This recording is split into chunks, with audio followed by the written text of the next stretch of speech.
தமிழ்நாட்டில் ஒரே நாளில் 4 கொலைகள் அரங்கேறி இருப்பதாக சட்டப்பேரவையில் எதிர்க்கட்சித் தலைவர் எடப்பாடி பழனிசாமி குற்றம் சாட்டியிருக்கிறார். அதனை முக்கிய செய்தியாக நாம் பார்க்கிறோம். சிறப்பு கவன ஈர்ப்பு தீர்மானத்திற்கு அனுமதி அளிக்குமாறு சபாநாயகரிடம் இபிஎஸ் வலியுறுத்தியிருக்கிறார். தமிழ்நாட்டில் ஒரே நாளில் 4 கொலைகள் அரங்கேறி இருப்பதாகவும் இது தொடர்பாக முதலமைச்சர் சட்டப்பேரவையில் பேசி வருகிறார். அந்த காட்சிகளை பார்க்கலாம். கோவை சம்பவம் முதற்கட்டமாக தற்கொலை எனவும் மதுரை சம்பவம் குறித்தும் விசாரணை மேற்கொண்டு வரப்படுகிறது.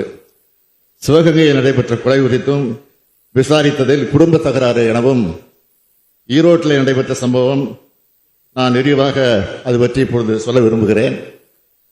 சேலம் மாவட்டம் கிச்சிப்பாளையத்தைச் சார்ந்த சரித்திர பதிவேடு குற்றவாளியான ஜான் என்கிற சாணக்கியன் என்பவர் உயர்நீதிமன்ற நிபந்தனை பிணையின் அடிப்படையில் அன்னதானப்பட்டி காவல் நிலையத்தில் நேற்று கையொப்பமிட்டுவிட்டு தன்னுடைய மனைவியுடன் காரில் திருப்பூர் நோக்கி சென்று கொண்டிருந்த போது பின்னால் காரில் சென்ற அடையாளம் தெரியாத சிலர் இருவரையும் அறிவாளால் தாக்கிவிட்டு தப்பி சென்றிருக்கிறார்கள். காயமடைந்த சாணக்கியன் நிகழ்விடத்திலேயே உயிரிழந்து விட்டார். அவருடைய மனைவி சித்தோடு தனியார் மருத்துவமனையில் அனுமதிக்கப்பட்டிருக்கிறார். தகவல் அறிந்த காவல்துறையினர் விசாரணை மேற்கொண்டு இதில் தொடர்புடைய கிச்சிப்பாளையத்தைச் சார்ந்த சரவணன், சதீஷ், பூபாலன் மற்றும் மைனா கார்த்திக் ஆகியோரை பச்சப்பாளி என்ற இடத்துல அவங்க காரை மறித்து கைது செய்ய முயற்சி பண்ணப்போ சதீஷ் உள்ளிட்டோர் காவல்துறையினரை கொடிய ஆயுதங்களால் தாக்கினர். இதனால் சித்தோடு காவல் ஆய்வாளர் பாதுகாப்புக்காக அவங்களை நோக்கி சுட்டிருக்கிறாங்க. இதில் சதீஷ், சரவணன் மற்றும் பூபாலன் ஆகியோருக்கு காயம் ஏற்பட்டிருக்கு. இதனை அடுத்து சதீஷ் உள்ளிட்ட 4 பேரும் சிகிச்சைக்காக பெருந்துறை அரசு மருத்துவமனைக்கு அழைத்து செல்லப்பட்டிருக்கிறார்.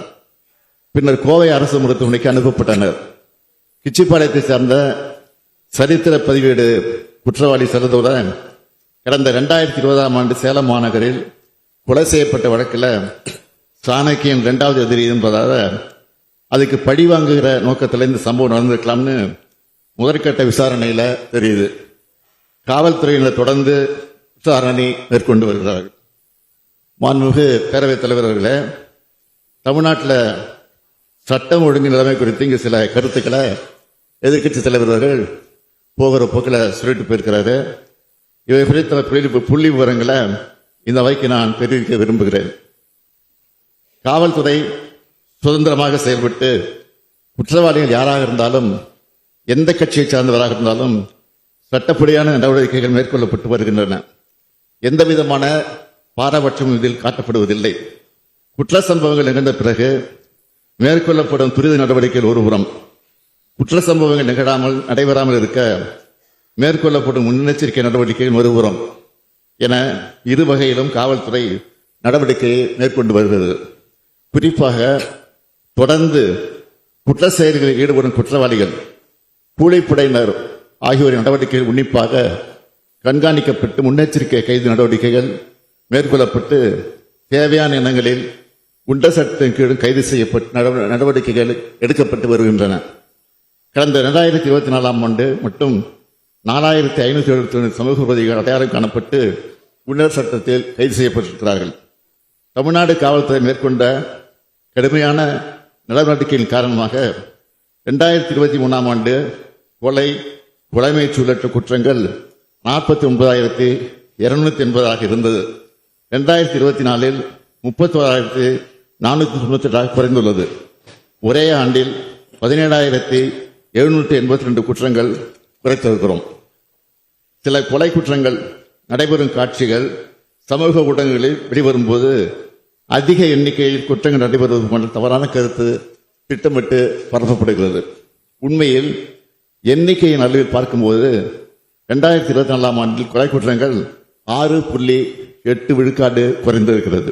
அதாவது முந்தைய ஆண்டோடு ஒப்பிடும்போது 109 கொலைகள் குறைந்திருக்கின்றன. அதேபோல் பழிக்கு பழி வாங்கும் கொலைகளின் எண்ணிக்கையும் 2024ஆம் ஆண்டில் 42.72 விழுக்காடு குறைந்துள்ளது.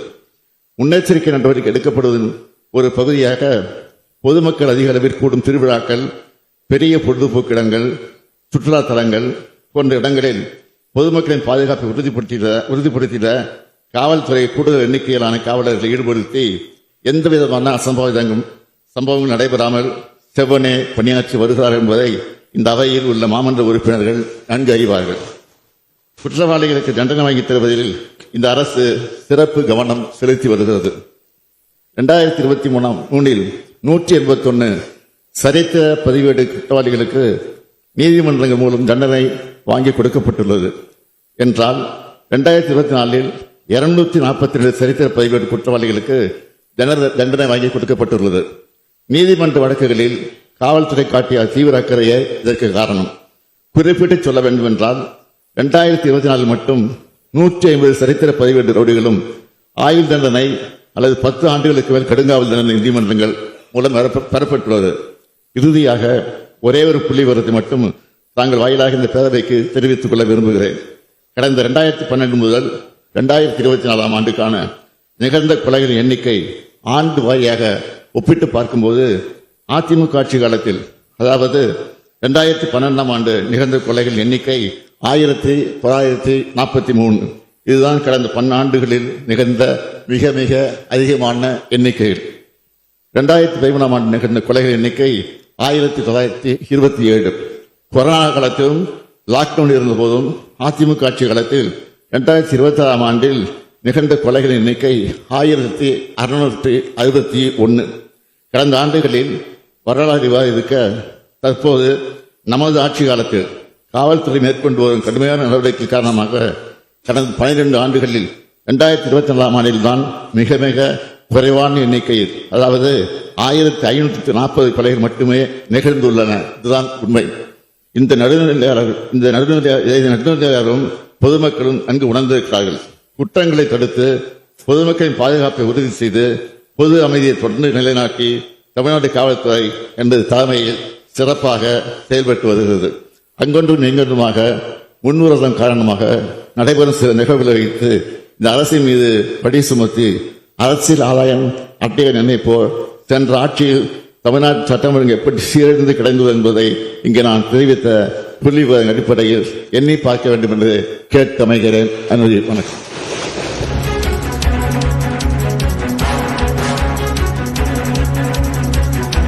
முந்தைய ஆட்சியோடு ஒப்பிடும்போது தற்போது பல்வேறு குற்ற வழக்குகள், குற்றம் சார்ந்த நடவடிக்கைகள் குறைக்கப்பட்டிருக்கின்றன என்பதற்கான பல்வேறு புள்ளி விவரங்களை சுட்டிக்காட்டி முதலமைச்சர் மு க ஸ்டாலின் சட்டப்பேரவையில் பேசியிருக்கிறார். எதிர்க்கட்சிகள் தொடர்ந்து சட்டம் ஒழுங்கு சீர்குலைந்திருக்கிறது என்ற குற்றச்சாட்டை முன்வைத்து வரக்கூடிய நிலையில் அது சார்ந்த புள்ளி விவரங்களை வெளியிட்டு முதலமைச்சர் சட்டப்பேரவையில் பேசியுள்ளார்.